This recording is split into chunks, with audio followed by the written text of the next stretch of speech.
Did you know it's an undisputable archaeological fact that dinosaurs loved sake? Welcome to Table Talk Reviews. I'm Matt Mitchell. In this video, you're going to learn to play Tokkuri Taking, a card game for 2 to 4 players designed by Takashi Saito and published by Bright Eye Games, who provided me with this copy. This game is all about the ridiculous theme of dinosaurs drinking sake. Let's get right into the how to play.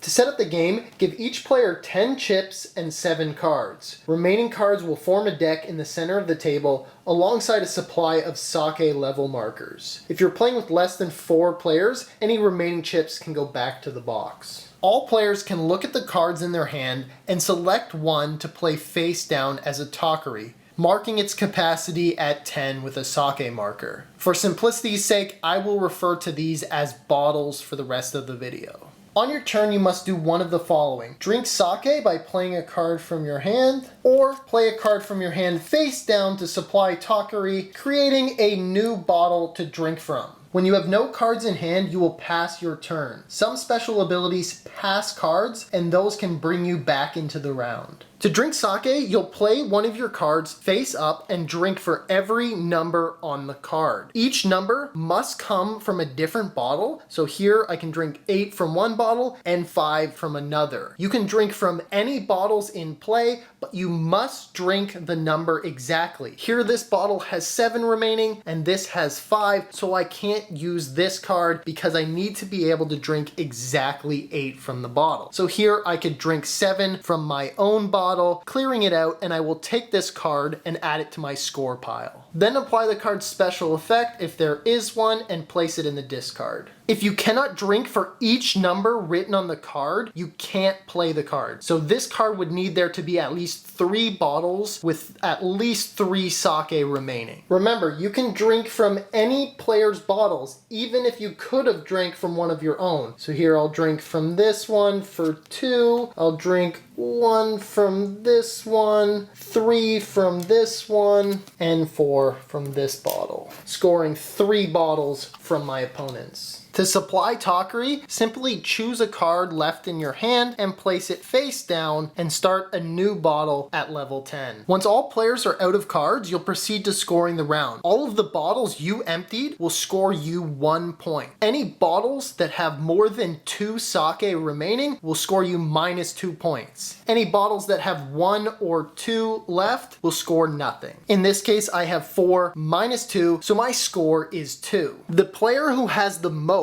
in this 3-player example, this person did really well and scored 5 points, will gain chips from the other players for their difference in score. My score was 2, so 5 -2 is 3. I will give them 3 chips. This player did not do so well and scored -2 points, so they will have to give them 7 chips.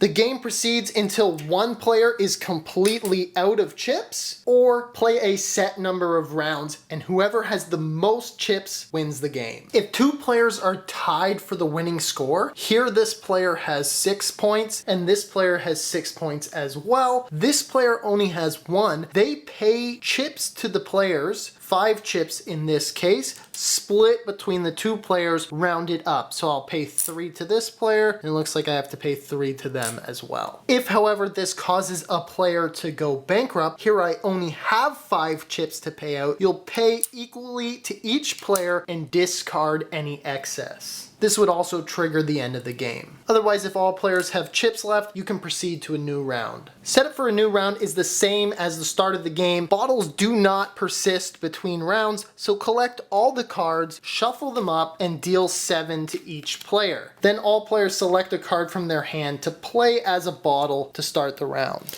The last thing you need to know before you get started playing are all the card effects. So here, this arrow symbol will mean after you drink 1 from 3 bottles, each player will pass 1 card to their left. If you have no cards, you won't pass anything, but you'll still receive a card which can bring you back into the round. This trash bin symbol will cause you to discard a random card from another player's hand. If you're the only player left in the round, another player must discard one of your cards at random. This card is more flexible when when drinking from bottles. It only drinks from one bottle, but you can drink anywhere from 1 to 3. And then after drinking, you draw a card. Cards with the star symbol will earn you additional points for completing multiple bottles in one turn. So if you empty 2 or 3 bottles when you drink with this card, you'll keep this card in your score pile as a reminder that you're getting an extra point this round. There are some special bottles as well. The dummy cannot be used to drink. It can only be played face down, but when an opponent completes your bottle, if it's a dummy, you reveal it and they score no points for that bottle. However, if it is played face down in front of you and you don't get it below 2, you're still going to lose points, same as for a normal bottle. The Troublemaker can only be played when it's the last card in your hand and must be played as a bottle. So most people don't have cards left to drink from it, and it's probably going to score you negative points. It can, however, be passed around using the pass cards effect. And that's everything you need to know to play Tokkuri Taking.